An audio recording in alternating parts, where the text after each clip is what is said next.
Lisa. Lisa वो लड़की थी जो 1 साल से स्टेशन पे कैद थी। लोग कहते थे कि उसकी मौत हो चुकी है। प्लेटफॉर्म नंबर 7 पे उसने खुदकुशी कर ली। लेकिन एक साल से वो वहां पर क्यों थी? लीजा ने बहुत बार कोशिश की वहां से बाहर जाने की, पर ऐसा लगता था कि कोई पावर है जो उसे पीछे खींच लेती है। वो कभी आगे जा ही नहीं पाई, पता नहीं। और लीजा इस बात को मानने को तैयार ही नहीं थी कि उसने खुदकुशी करी है। हालांकि उसको अपनी पिछली जिंदगी के बारे में कुछ भी याद नहीं था। उसका नाम क्या था, क्या करती थी, कुछ भी नहीं।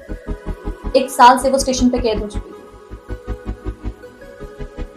फिर एक दिन एक लड़की स्टेशन पर रो रही थी। लीजा उसके पास गई और उसने अपने हाथों से उसके आंसू चुप कराए।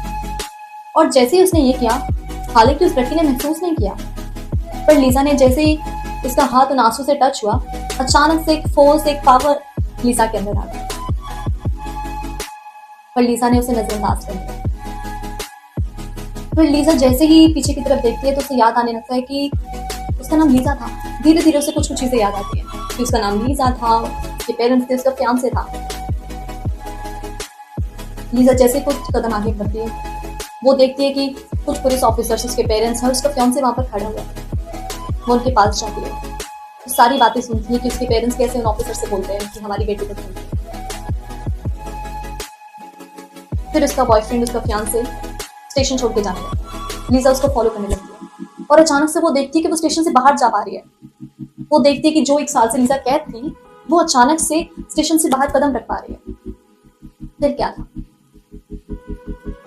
लीजा अपनी फियांसे के पीछे पीछे जाने लगी।